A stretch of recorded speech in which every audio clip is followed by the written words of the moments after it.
Iba't ibang ahensya ng gobyerno katuwang ang ilang stakeholders sa Region 12, paiigtingin pa ang hakbang para sa pag-unlad ng ekonomiya. Partikular na dito ang pagpapalago sa sektor ng agrikultura sa pamamagitan na din ng research and development. Si Shahana Duerme Mangasar ng PIA Socsargen sa sentro ng balita.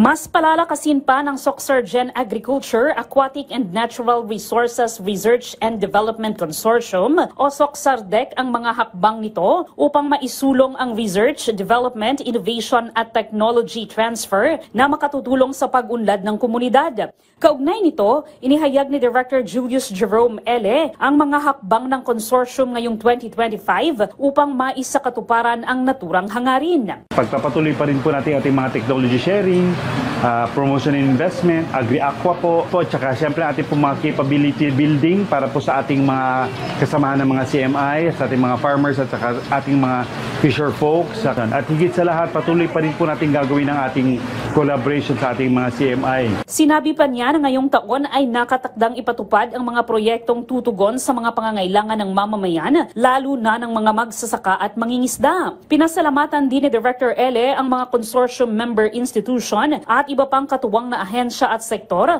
sa patuloy na pagsuporta ng mga ito sa pagpapaunlad ng agriculture, aquatic and natural resources sector. Kami po ay nagpapasalamat sa patuloy po na suporta ng ating mga farmer, ng mga fisher folks at po ng ating mga communities.